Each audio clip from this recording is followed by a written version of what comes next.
such a strong personal connection to this book. And I felt a strong connection to it even before I actually read it.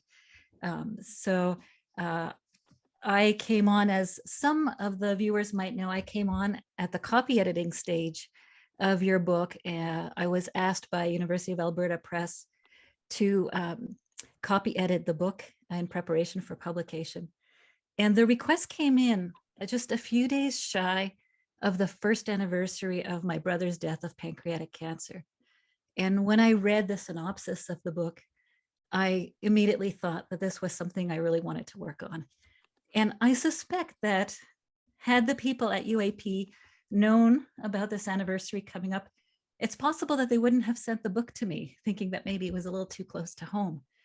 But your book just deals with death in such an intimate, graceful, compassionate, human way. And for me as an editor, it was a wonderful way to read your book, because when I edit, I have to read with a lot of attention. So, you know, I can't read in the mode where I might just be picking something up randomly before bedtime and thinking, oh, I'll read a little bit just before I fall asleep. I have to be there with all my neurons present. And I really hope that that's how readers approach your book generally. The book is so smooth to read. The prose is silken. It has a simplicity to it. And I hope that readers aren't lured by this into thinking that this is a book that they can breeze through, especially the early chapters that kind of put the reader in the perspective of a child's mind. There's a simplicity to the book, but also a profundity that I think really deserves time and a lot of attention as you read it.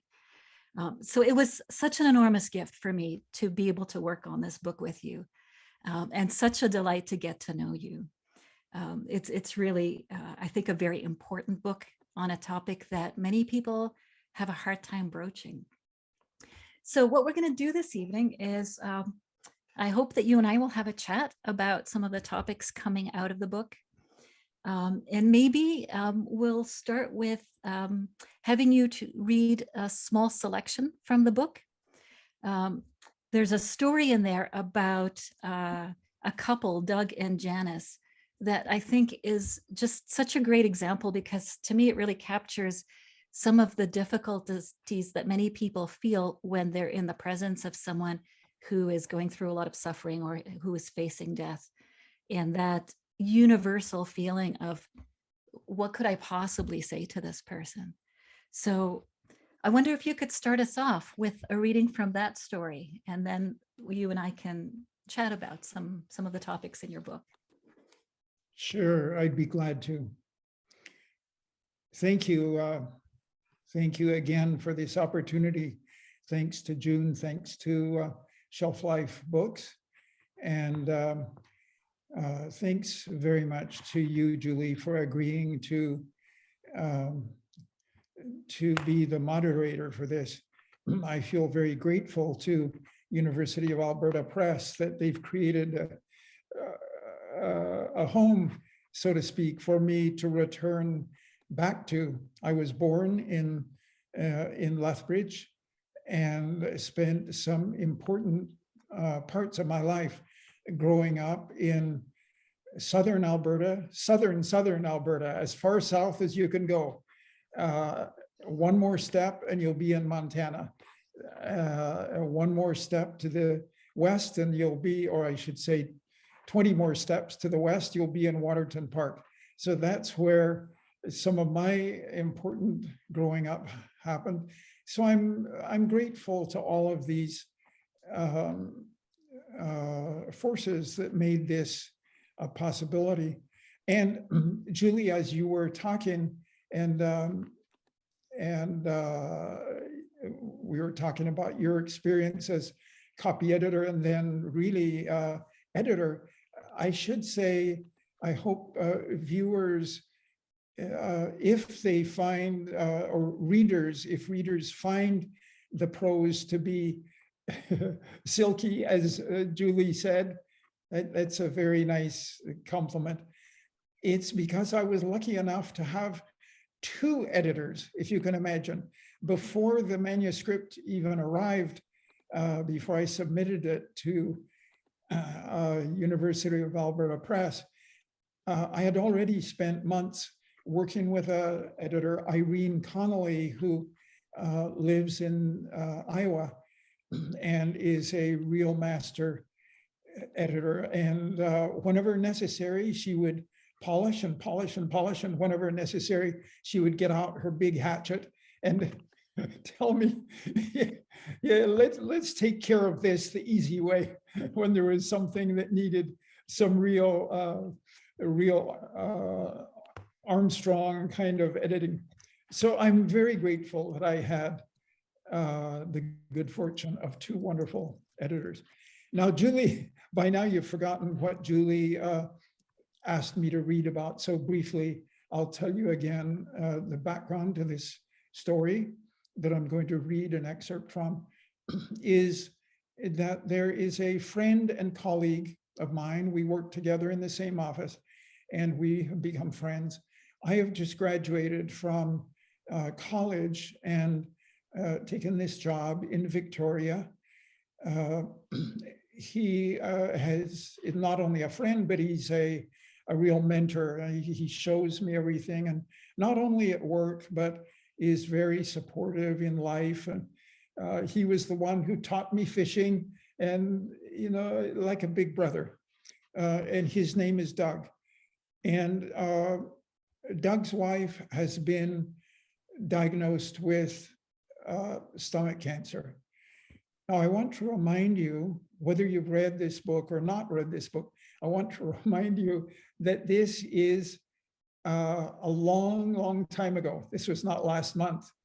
And this was at a time when there was, well, to be clear, it was in the early 70s, I think around 72. And this was a time when there was no palliative care. This was a time when people dying of cancer and other painful conditions, even in the hospital, were given minimal amounts of pain medication. And so this was quite a different world than we live in today. 2 weeks after I last saw Doug, he contacted me and asked me to come over to their house. He said their friends had started to avoid them, and Janice missed seeing friendly faces. I smiled and said, sure, I'll come over. What time? But the truth was, I didn't want to. I did feel touched and honored that they had thought of me, but this was too big. How could I give comfort or reassurance? Should I bring flowers? When I knocked on their door the next Saturday, I was shaking inside. I smiled and pretended to be confident and happy, but when I saw Janice lying on the sofa, my breath caught for a moment. She had become gray and bony. Her cheeks were wrinkled and gaunt. She spit into a cup. I smiled and said, hi, Janice, but I was fake. What I wanted to say, honestly, was, I'm sorry you're sick. I hate to see you like this. What did the doctors say? Will you recover? Are you going to die? I heard the kids eating lunch with Doug's mother in the kitchen. I was glad Doug was here with us. He continued his story for Janice about what the kids wore and what they talked about as he drove them to preschool yesterday. What was it like for her to know that children's lives had become separate from hers? I couldn't imagine. Doug told her what he'd done at work that day, and a friend had called to say she was planning to come over for a short visit. Anything you want before she comes? He asked. No, she'll just see me as I am. Then she turned to me and asked, how are you? Everything okay? I froze. What could I say? I wanted to tell her it doesn't matter how I am. Compared to you, it's trivial and it doesn't matter. Maybe my visit was like a taste of fresh water for her. Maybe she just wanted to chat about the small and ordinary things. I pushed myself to smile. "Oh, I'm okay," I said. She looked at me with such deep shadows around her eyes. I couldn't go on. But she smiled anyway, and it was painful to know that she had thought about me when everything should be about her. I said, "I do have some news for you. My parents bought 2 acres up on Denman Island. They've wanted to move up there for a long time." To my relief, a look of pleasure spread across her face, and she clapped her bony hands. "Oh, yes," she said, "I'm so happy for them. Your mom told me so many times how she missed living in the country. I'm so glad for them." She turned to Doug. "Isn't that wonderful, honey?" He forced a smile. "Yeah, it's great news. Give them our best wishes," she said. "Yep, give your mom and dad our greetings and best wishes. I haven't seen them for a long time, maybe a few months." "Yeah, it's been a long time," Janice said. "And do give them our best. This is how you get stuck in a moment when everything is compressed. It jolts through you like lightning, makes you want to spit. How can I take wishes from you when I can't give you the same back? Sincerely, best wishes. I mean, when there's no hope." This was what I felt so much. It burned inside me, but I didn't have the words. Instead, I just said, "Okay, sure will."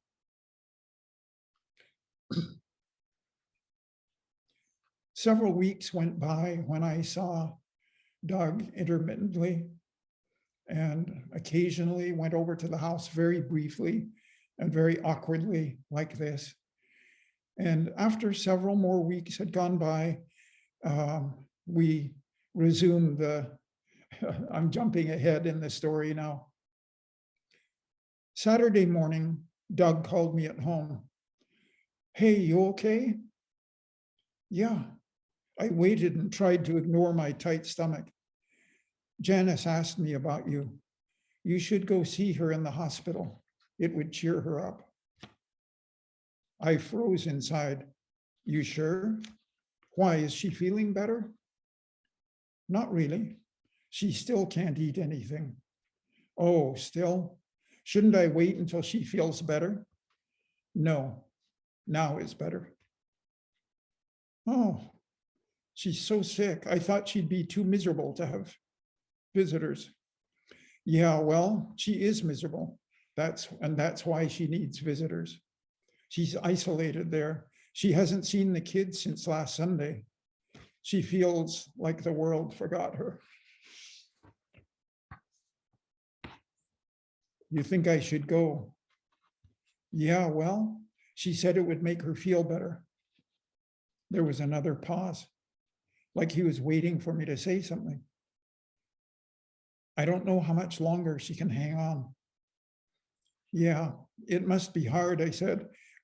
I thought he meant she was impatient, but then I had an awful feeling that he meant something else. "Okay, I'll go see her this afternoon." "Thanks." "You'll be there?" I asked.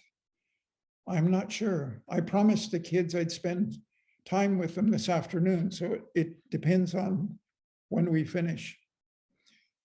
I couldn't say no, but I hated watching her pain and her gradual starvation while she burped her stomach into a cup. I was a cowardly friend. That afternoon, I parked the car in front of the hospital and stared at the dashboard to get myself ready. I took some deep breaths and made up my mind to look at Janice and listen to her 100%, no matter how difficult. The hospital corridors smelled like poison soap. She was curled sideways in bed, her face twisted into a grimace, both hands pressed to her stomach. I forced myself to whisper, "You in pain?" She nodded and bit her lip. I sat down and put a hand on her arm. Her dark eyes looked at me as if she'd never see me again. She whispered, "It's okay. It comes and goes. It comes and goes in waves." She closed her eyes, and I watched her breaths gradually slow down.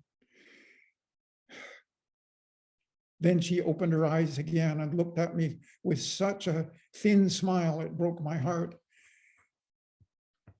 "Hey," she said, "hey, thanks for coming. You look better than 2 weeks ago when I was at your place." "Really?" "Yeah."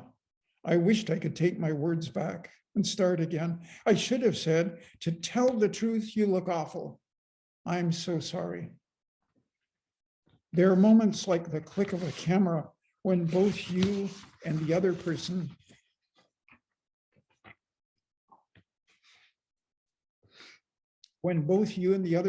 recognize something and you capture it, but you just don't say it.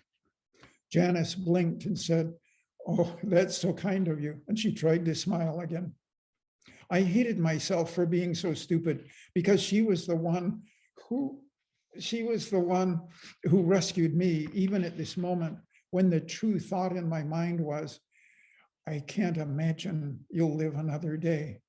Her skin was mottled white and gray, dark under her eyes. She had become a skeleton with a smell from another world.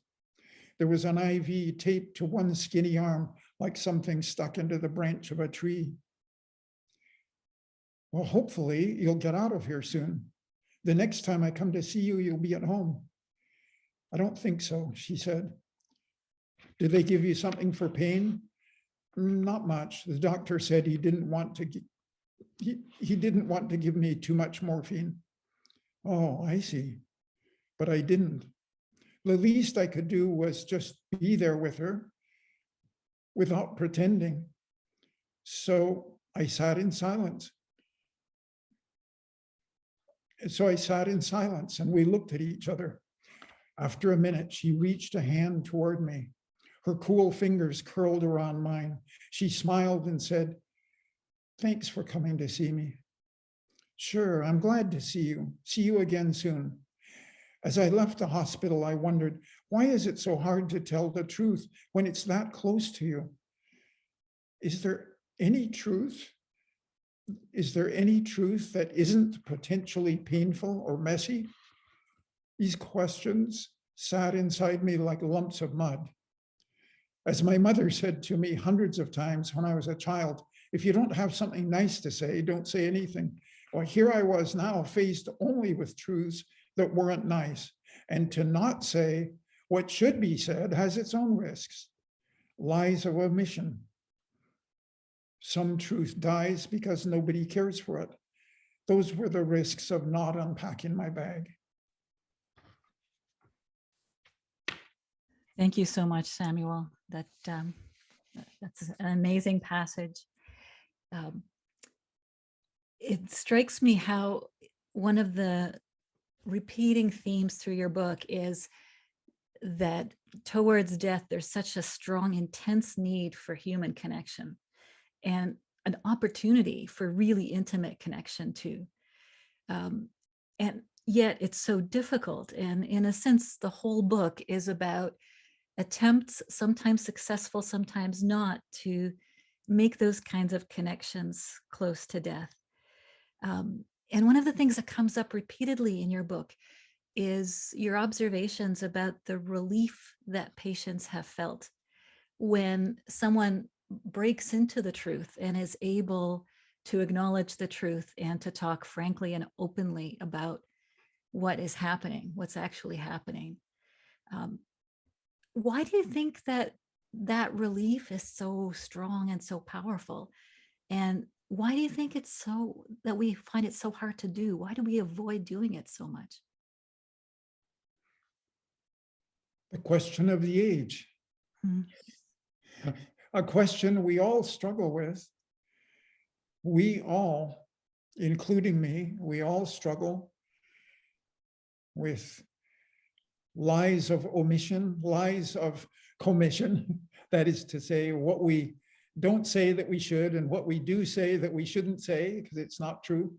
And we struggle with those. As you pointed out, Julie, They can, those ways of avoiding the truth can become our technique for avoiding the truth. And as you ask, why? How did we decide at some point to avoid the truth? It's clear, I think, clear to all of us when we watch children freely at play, how much more easily truth comes to them. Sometimes so easily that they say or do things that hurt the feelings of their playmates. And then they get shushed. They make That's right. observations that are honest, and we say, "Oh, shh, don't That's point right. that out." Yeah. That's right. Or God forbid that one of our children or grandchildren might say something to us at a moment of anger or in a very innocent manner that makes us for that moment feel misunderstood or disrespected or whatever our stuff that might be triggered by a child speaking. It's another shush. Don't say that. Traditionally, of course, I think most people are aware of this, that traditionally, boys especially, but girls often too, are told at a very early age, stop crying. And this is one of the, I'm convinced, it's one of the major exercises of human life that teach us at a very early age, don't experience your emotions. You know, it's interesting that you say that, because to me, in a way, the whole book reads as one person's journey to unlocking emotion and resisting the impulse to push those emotions down, beginning in childhood and all the way through. So I think it's so powerful how you tell us all of these stories of observing and being with people in their moments of suffering and death.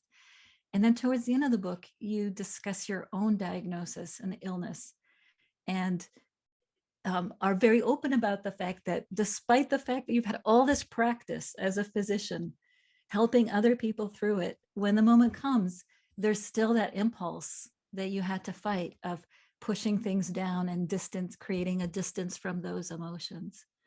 So it's a lifelong journey, isn't it? Yes, Yeah. lifelong practice. Yeah, yeah, absolutely. And the word practice comes up, I think, in the book in very meaningful ways. I Yeah. love the passages of you as a child observing animals and death and just what's happening around in nature. There's such a purity of child's consciousness. And I have the impression of a child who's just trying to figure out how this death thing works and is getting no guidance whatsoever from the adults. If anything, is kind of being ripped away from the experience, distanced from the experience, just when that little boy is immersing himself in the experience and trying to understand it. And if you put yourself back in the mind of that little child, do you have a sense of what kind of guidance from adults might have been helpful to you at that age, or might be helpful to children generally? To help me and you and anybody listening, let's see if we can imagine the year 1945. Perhaps the closest we can come to imagining that is if anybody has looked on YouTube at some old World War II movies, especially if there's anything that shows, rather than the war in Europe and war in Pacific, if it shows what the ordinary people were going through back home in North America, Canada and US, what life was like. By then I was 3 years old and living in the area I described in far southern Alberta, very remote area. surrounded by forests, wild animals. And so it was by nature, or by default, it was a rough life in some ways. I mean, it was really, there was one foot in the pioneer world. For people who've read about our immigrant and pioneer ancestors, it really had that. We had no outside electricity and no indoor plumbing, and the house we lived in, which was beautiful, was made of log and heated entirely by a wood stove, and it had the luxury of a wood burning furnace under the floor. I'm sure it was a real fire trap, but we were able to have a pretty snug, comfortable existence in our way, which today would seem awfully rustic and deprived, but for us was just wonderful. So for a period of time, actually those first 4 years of my life, I was the youngest of 4 kids. And around the age of 4, a younger brother was born. So for a while, I was the youngest of 4 kids, and then my mother getting pregnant, and she was at home while my dad was away. She was taking care of the household, baking and cooking, and under challenging conditions. And so she was only too happy if I wasn't demanding of her time. Mm-hmm. And you were left to figure the world out on your own. Yes, I was. And so from one perspective, one could say that I could have really benefited from some discussion from my parents mm-hmm. about all kinds of stuff, certainly including death. But a key thing as I look back is I never asked them. Mm-hmm. I don't recall asking a single question about, remember the chicken that you killed last week? What happened? Is there a chicken heaven? So do you think that's because you absorbed at such a young age that this was a topic to avoid? I do. Oh, no. Sorry, I misunderstood your question and answered too quickly. I think it was the experience of animals at first was so, it wasn't daily by any means, but the experience of dead trees, branches, leaves, flowers, worms, bugs, the most common living beings that I was surrounded by, it was clear they were recycling themselves constantly. And after a while, it was pretty easy to figure out the life cycle by looking up, seeing trees standing, some that were half down, some cracked over, some covered with moss, some barely recognizable anymore as trees, but still recognizable. And then I began to notice the same thing with skeletons in the forest. Skeletons of horses or partial skeletons were very dramatic. And I did ask some of my older siblings about the bones and what were they, and they explained this is a horse's skull and so on. But I didn't have questions about is there a horse heaven or what happens to us as we die. I think because it just it was such a integral part of my daily life that question hadn't surfaced yet as something important. Actually, it was a much more salient question was one that I asked my mother several times, which is to explain what thunder was. And thunder was a much more pressing it's interesting as you're talking, I'm reminded of something that Hannah Arendt wrote. She wrote that humans are the only mortal species.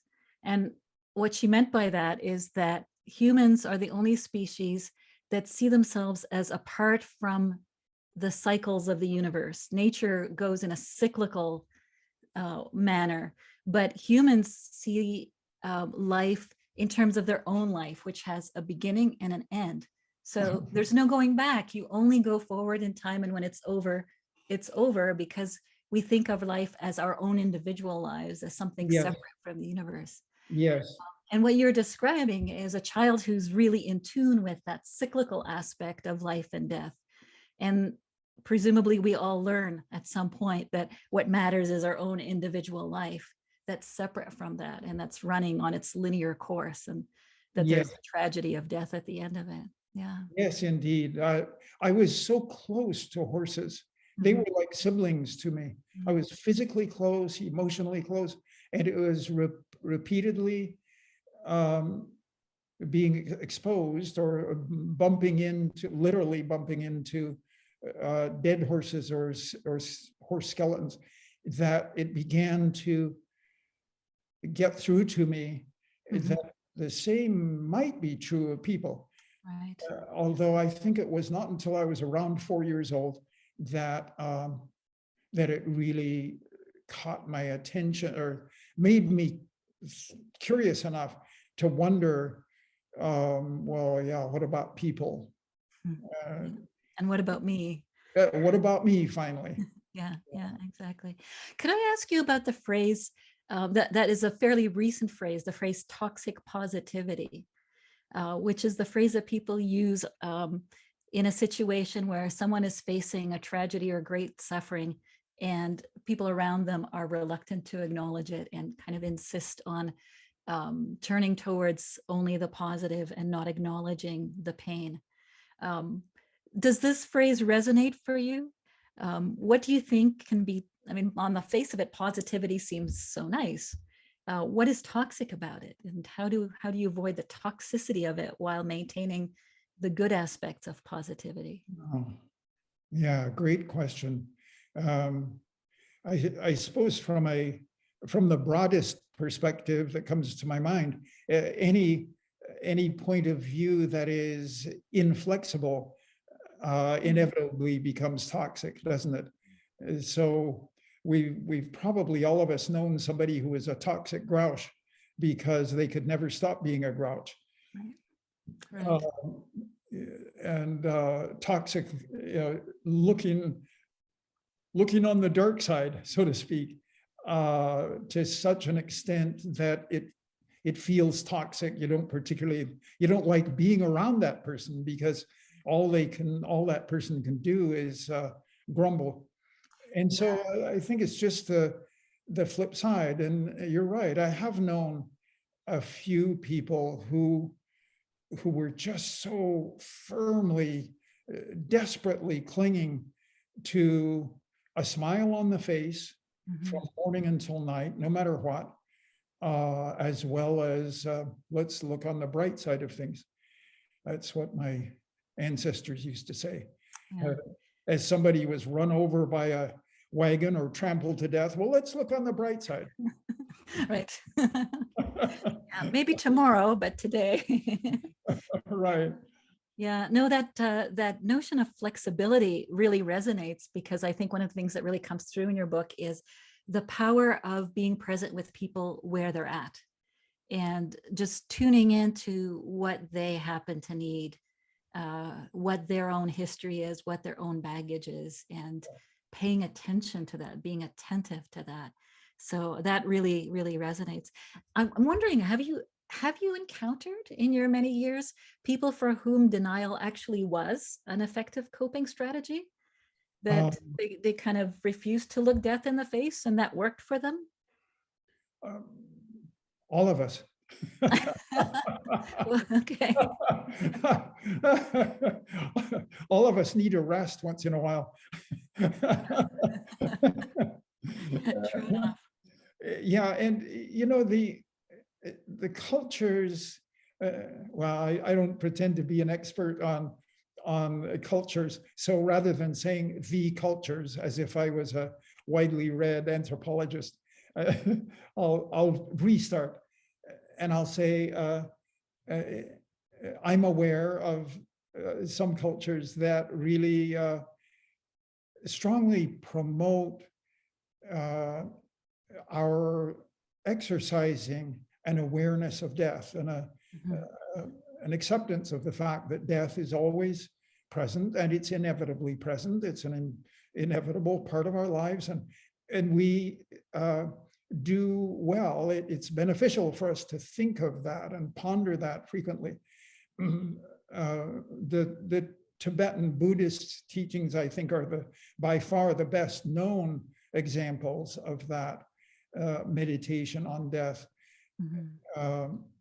And as that cultural practice was thankfully translated for North American culture, and it transformed to a more North American way of looking at those practices, it became clear, I think, to everybody who studies that an awareness of death makes us much more aware of life. And an appreciation of death makes us appreciate life. And so thankfully, there's a really nice feedback loop for people who spend a moderate amount of time either meditating or sharing with a loved one important issues or thoughts or feelings about death, or perhaps with a counselor or whatever is helpful. But, almost inevitably, life seems more precious and brighter. I want to get to your second selection in a minute. And then I want to make sure that we also leave time for questions and answers from the audience. But I wanted to ask you whether your experience of your own illness has given you, I mean, you've come to this point after a long career of seeing many people suffer and die and struggle. And I want to say also that there is a lot of death in this book, but just to keep things suspenseful, not everyone dies in all of the chapters. So there is that little edge of suspense going on as well. But after all of this body of experience, have you found that there were some experiences that came from your own illness that gave you a somewhat different slant, or that made you think that there were things that you would have done slightly differently had you had those insights earlier in your career? Is there anything you learned about what patients might need, for example, in certain situations? I think by the time I was diagnosed, for the sake of those who haven't read the book, I'll just add, by the time I was diagnosed 2.5 years ago with stage 4 lung cancer, so that's the illness that Julie is referring to. By that time,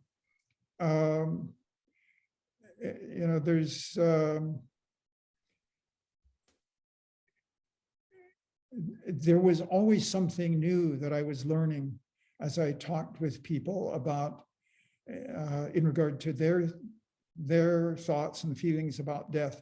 And I've asked myself the same question you have since the diagnosis, and my experience with physicians and everything that's happened. I've asked myself the same. Have I learned something new? And that was particularly true finishing up this book, asking myself, do I see things differently? And I was surprised, actually, in some ways, not really. And it may be somewhat related to my age, I should say the number of years that I have been doing this work, which is now, it's more than 40 years, that I don't know, I think the volume is less than somebody who is working full-time for hospice, but the number of years working in this field has been so long that I've had ample opportunities to trip all over myself and to recognize, which I do, that if I were to meet somebody tomorrow and they said that I want to talk with you about death, that inevitably somewhere along the way I would be thoughtless or forgetful or not very mindful. It just I've come to the conclusion that's part of who I am.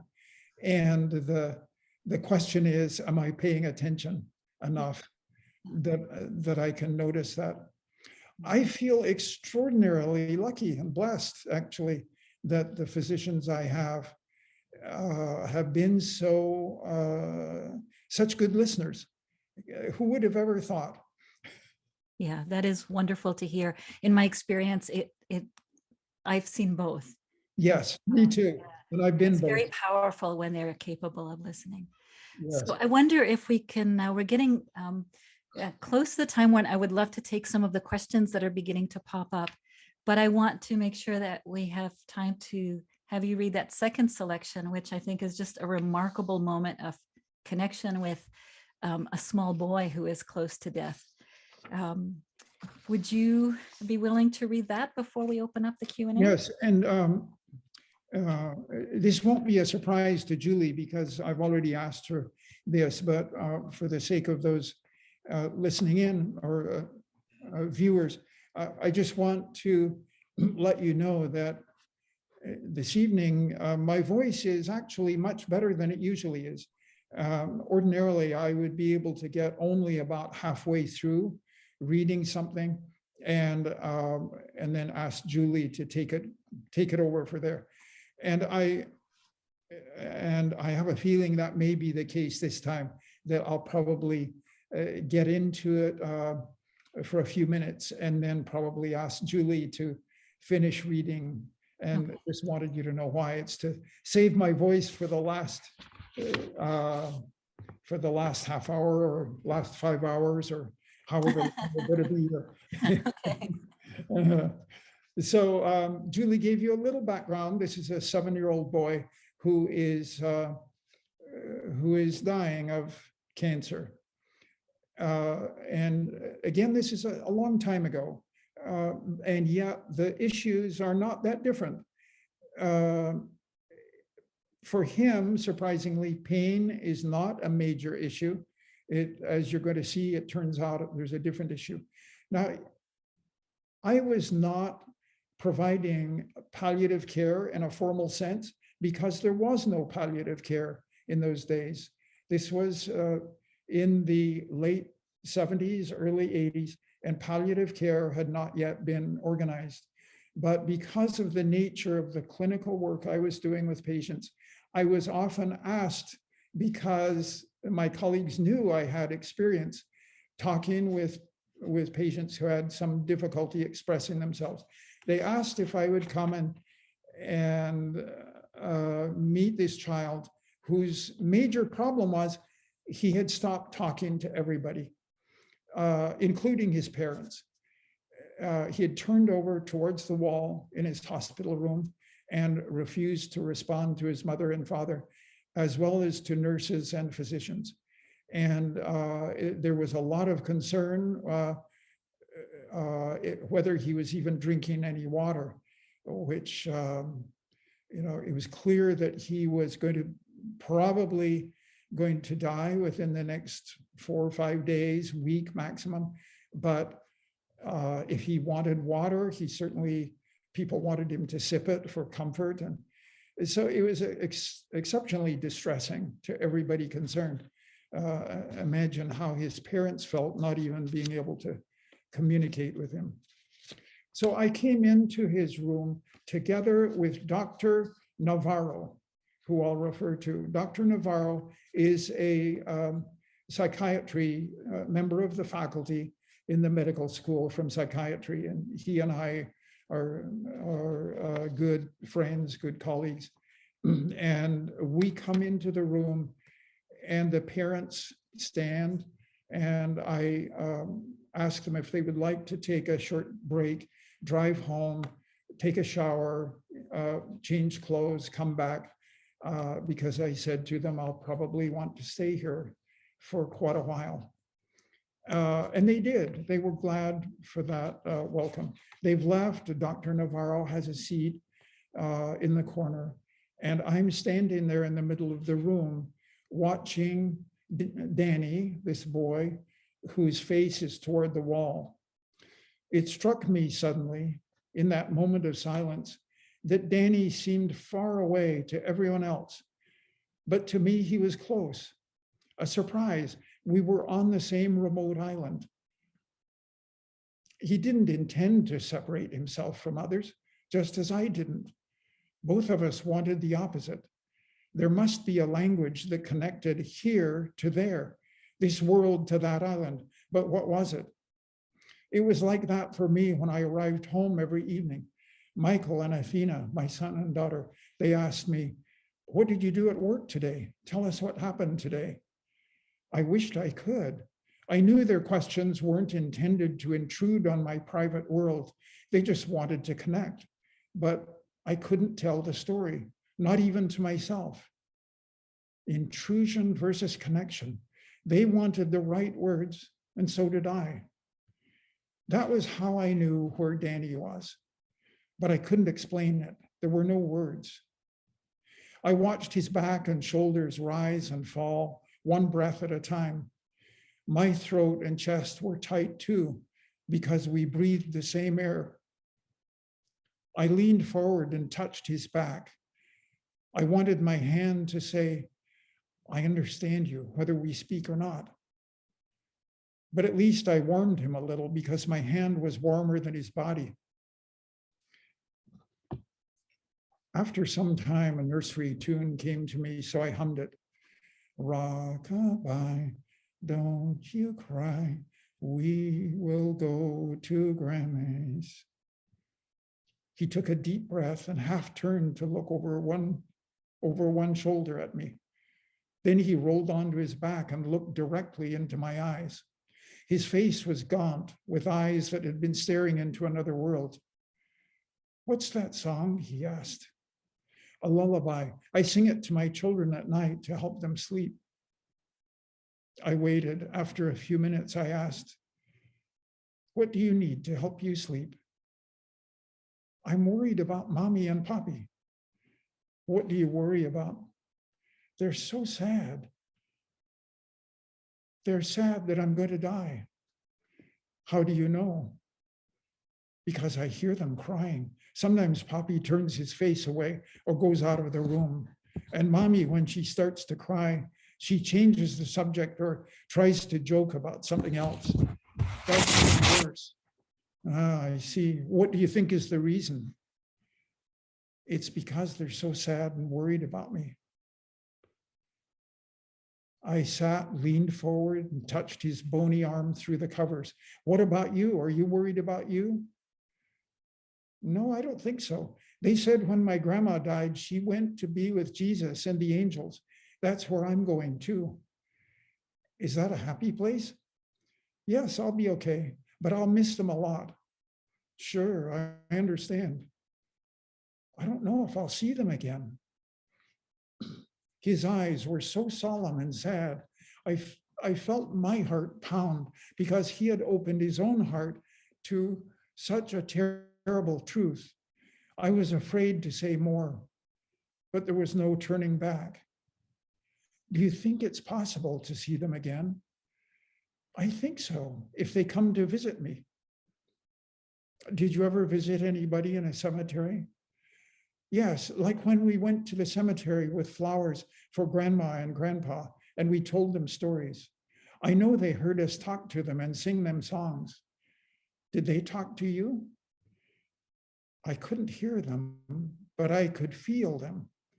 He smiled just for a second, and we took food to them. I always liked going there, especially on Dia de los Muertos, the Day of the Dead. Especially on Dia de los Muertos. Do you know what that is? I nodded. We just passed that a few weeks ago, didn't we? Oh, we did? Yes.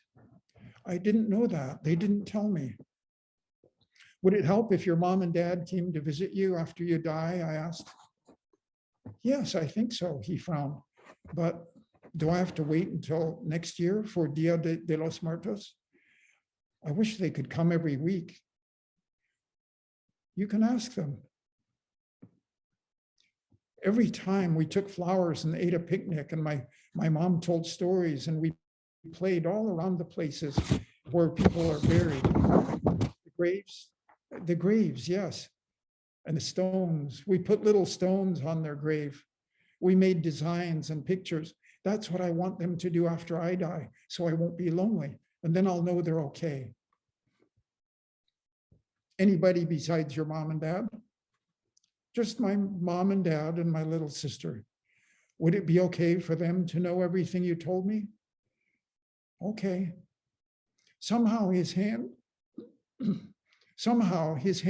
had come out from under the covers and found mine. His eyes closed. Now I'm going to sleep. Can you come back and talk with me again? Sure, I will. We're going to stay here with you until your parents come back this afternoon, and Dr. Navarro will help them a lot. Okay, Julie, I'm gonna need you to step in and give my throat a break. Okay, Got a flat tire. happy to.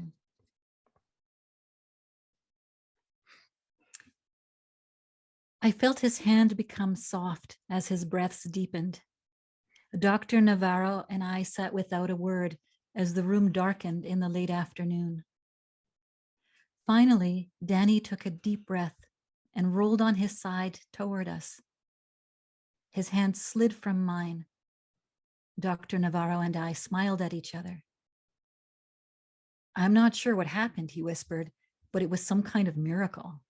So complicated, but so easy.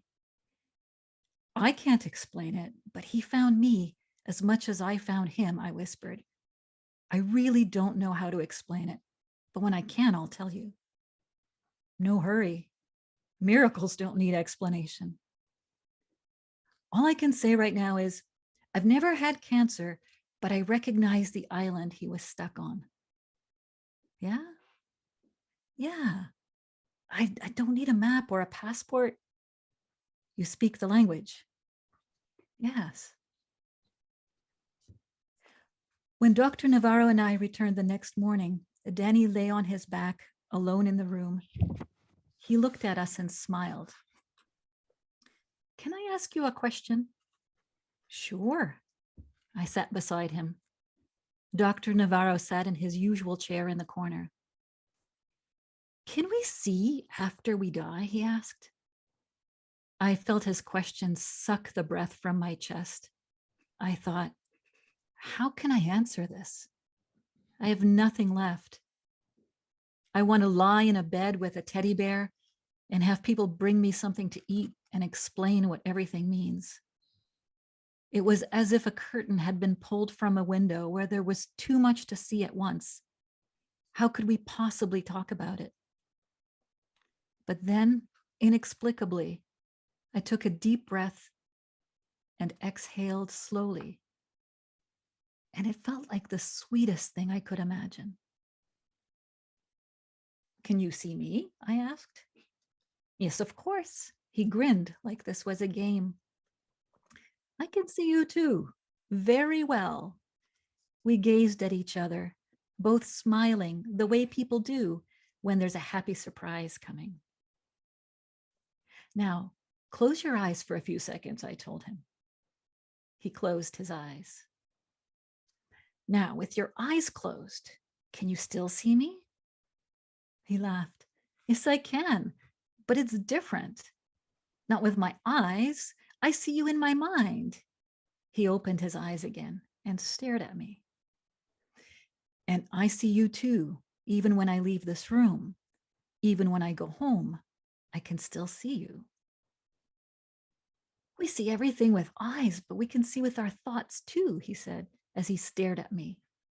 I'm going to see you after I die. And I will see you. I think maybe everything can see us in some way. Interesting. Can you say more? Plants and trees. I always thought flowers can see me when I put my nose inside to smell them.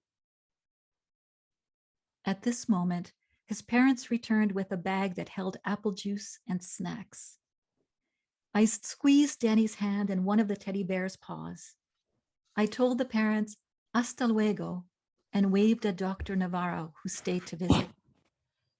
Now they could drink juice and talk about everything. Thank you, Julie. Thank you, Samuel. Okay, we have some questions in the chat, and if you have any more that you would like to ask, please pile them in. I'll read the questions out loud, and Samuel, you can take them on if you feel like it. So this one is from Emily. Any comments on the role of humor? I worked as a social worker in a hospital emergency for 10 years. Humor was a significant MO during traumatic deaths in emergency. What, in your experience, does the role of humor play when death occurs over a protracted period of time? Excellent question. From your experience, the Emily, having worked in the emergency department, from your experience, you know that people who work in these highly stressful environments get together on their own at times and just sometimes crack everything open and laugh about some of the most bizarre or difficult parts of it, typically in a way that is respectful, and yet that is also respectful to their own need to just let out this pent up energy that's inside there.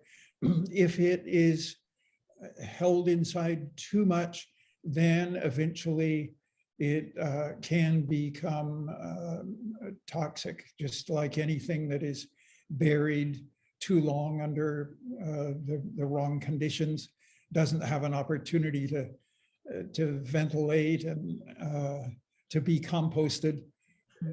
Some people, which is what happened to me, some people burn out. And can you say a bit more about that experience, Samuel? About being burned out? Yeah. I didn't know who to share this with or how. Even if there, actually, I had a couple of very close colleagues I could have, but it didn't occur to me. And certainly I didn't have the understanding very early in my career of how crucial this was. I was very much in the MO of taking care of people. That was who I had become in my earlier years, was a caretaker kind of person.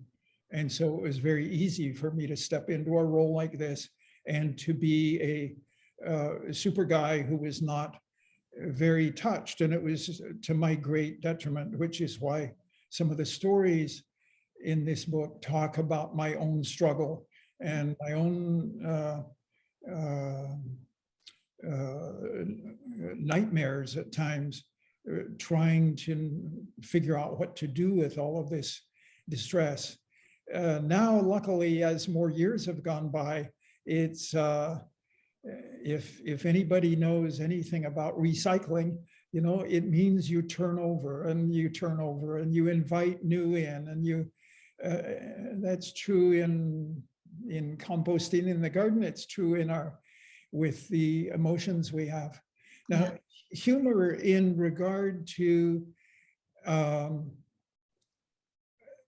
the actual scene of somebody dying is something that I agree with Emily can be really powerful.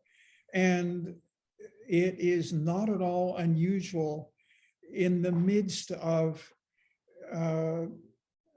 great sadness, of great tragedy. It's not unusual for people to suddenly remember something that's humorous. Julie and I were talking about the custom of wakes or various kinds of memorials or funerals, or in some families, in some cultures, where singing and laughter and telling risque jokes about the departed, telling all kinds of secrets that make everybody break up in laughter. That's considered to be an important part of the grieving for many people. Yeah, So, it's almost like there's a mixing of emotion that happens, and yeah, what's powerful is that you allow that mixing of yeah, laughter and love and grief and sadness all at once. that was the case when both of my parents died separately, and our family and friends got together, and 20 or 30-ish kind of people. And at times there was this group of people, half of them laughing, half of them crying, and all mixing together. And I think that role for humor, when it's invited by the people who are grieving, not invited by the caretakers or the guides that they've invited to be there. Yeah, so the key again is that attentiveness. Yes, right. There's another question here. How do you teach people? Susan asks, how do you teach people who think that sympathy is the same as empathy? They just do not understand what empathy is. Is this a question that you relate to, that distinction that you also make between sympathy and empathy? No, I don't. I don't make it because it can just be well, choose your metaphor. It can be a rabbit hole, or it can be a tar baby, or it can be a sticky wicket. What I mean is, it's definitions, and I have very, very little to teach people, to teach anyone. There's precious little that I know when it comes to definitions. Experience, I think, is what we all crave. We all certainly, those of us who want to be of help to other people, it is certainly helpful to understand, I guess, from one might say, a theoretical point of view. So I don't mean to be cavalier and dismiss the distinction between empathy and sympathy, but the reason I'm not diving into it and defining it myself is because there's plenty that's been written, and anyone who's curious can read up on that and make up their own mind and find out, how does that fit for me? And what I want to emphasize more than anything to anybody who asks, how could I be more helpful to my sister or her family, or how could I be more helpful to this patient? I'd rather start with experience rather than talking about definitions of terms, where does that keep us? It keeps us up here, kind of plotting the next move. It's sort of like a chess game. And I'd rather just slide the chess game off to one side and put my hands on the table and look at the other person. And so how are we doing? One of the things I really appreciate about the book is the theme of struggling for words. It's a constant struggle for words. Yes. And you never offer a magic formula of, what you should say to a dying person. Here we go. Here are some handy phrases. And you really shy away from that, because I think that your message is that it's not so much about the words. It's about the presence with that person. Yeah. That's exactly what matters. And I wonder if that's maybe what Susan had in mind when she was referring to empathy, is the importance of that presence as being so valuable. Yes. Janine asks a really, really important question, I think. I would love to hear your thoughts on this. How do you balance validating people's feelings of fear or anger or grief while also encouraging hope? Is it possible to do both at once?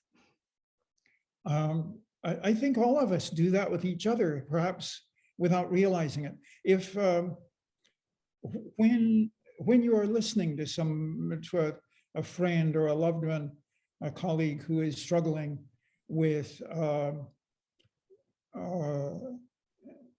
with these kind of issues that we're talking about. I think it can be helpful first and foremost to just do a little checklist and to ask oneself, am I already working, as I'm listening, am I already working on a reply? And if I'm already working on a reply as I'm listening, then chances are I'm not going to be as helpful as they need.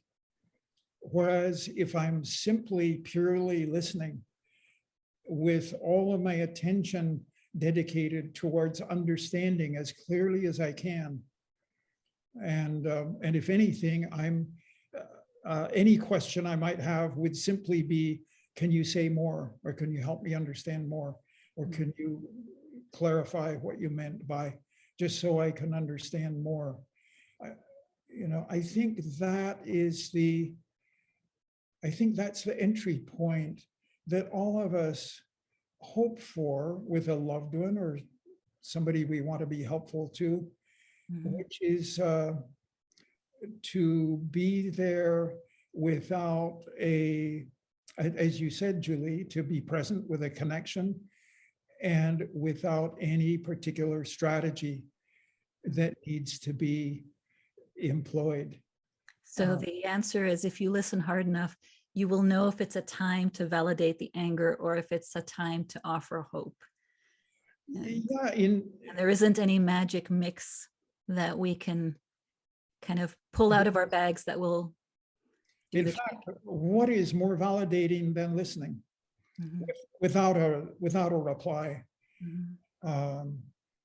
I think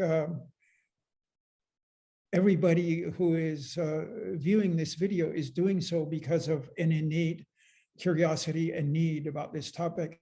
And I trust that everybody, each individual listening to this, has that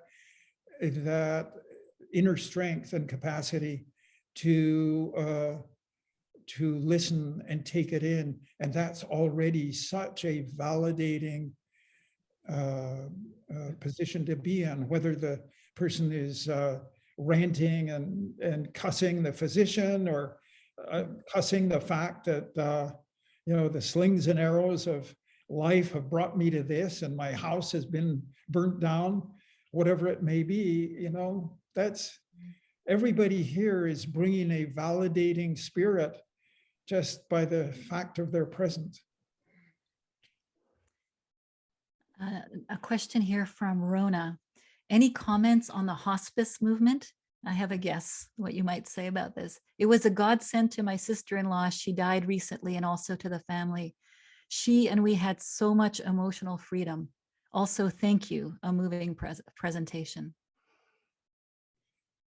So what are your thoughts on the hospice movement? I'm a big fan. Hospice and palliative care are provided by people, and people we are flawed, and so it's important, as a disclaimer, I think, for all of us to recognize that hospice as a service is potentially a marvelous service, and palliative care, it's worthwhile spending a little time sorting out the difference between hospice and palliative care, because they're not exactly the same. They overlap, but they are somewhat separate in important ways. And they're a wonderful service. And by far the majority of people who go into both of those fields, hospice and palliative care, are just enormously wonderful, lovable, loving, highly skilled people. I have encountered experiences with hospice that were so terrible they made my hair stand up. And I don't mean terrible with the patients, I mean with my colleagues that I thought were terrible. But that's no different than other aspects of caring for people. When those things happened, I would always groan and sigh and Say, well, I know I've made other people's hair stand up more than once too. So, it's like everything else. As a patient, uh, ironic to say, but at this point in time, I'm not I'm not debilitated enough that I would qualify to be taken care of by hospice. Although I do have a palliative care doctor who helps me a lot through Stanford. So anyway, they, they just at the best, they offer what they have to offer, and we would do well for ourselves to take advantage of that, and it can be of great benefit. One last question, and then I think it's going to be time to wrap up. So there's a question here on any comments on coping with uncertainty for individual and for family members and relationship between all. Uncertainty is the great difficulty. Yeah, there's kind of a philosophic cosmic comment that's not particularly helpful in a practical way, but it's worth commenting on, which is, what is life if not uncertain? That's worthwhile now and then reminding ourselves about. At least I remind myself about that. But I think a much more practical and individually meaningful way of thinking about uncertainty is to recognize that it's, at least from my perspective, uncertainty is based on a foundation of fear about what I might lose, or what I'm certain to lose, or what I'm about an impending loss of myself, of my own life, of my own being, or of somebody else.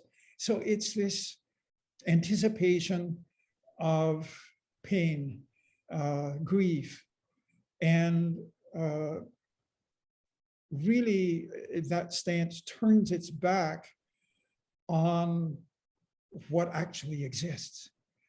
It's as if I've got a long stick and I'm pushing on the curtain this way and that way, trying to figure out what's behind the curtain without having a clue what there is right here beside me and behind me. I turn around and I look behind me, and what do I see? The sunshine outside. I see a loved one smiling at me. I see somebody sitting with me quietly with such a calm, loving expression on their face. And that reminds me, that's what our whole life is about, is this sharing with each other these little moments that we cherish. It's seldom the big fireworks. It's more the moments that we spent coloring in the coloring book with our kids or our grandkids, or that we spent with a loved one as we were just watching the birds in the trees. So pulling your attention into the present rather than casting it into the unknown future. That certainly resonates with difficult times in my life, and the power of those moments, those individual moments in the midst of who knows what is coming. Yeah. Absolutely.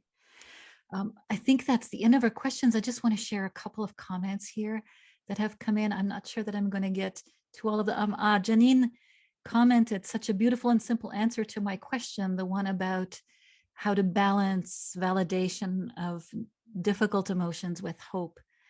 Thank you. And Esmeralda wrote, I need to go, but thank you for today. This is an important and necessary book we'll definitely read. And Sharon wrote, thank you for this gift. I look forward to reading it. In my experience, humor is key to opening and giving permission to close ones.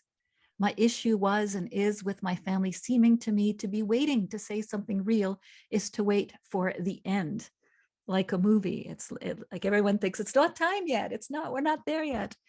Maybe because none of us know when that will be, even with a terminal illness involved. So many factors to consider. It seems your writing examines this very issue. Indeed, and many others. So I really cannot recommend this book more highly. I think everybody needs to read it because everyone has will have these experiences, whether we want to or not, as you drive home. So thank you so much, Samuel, for writing this book and for joining us today and being with us. This was really wonderful to have this time together.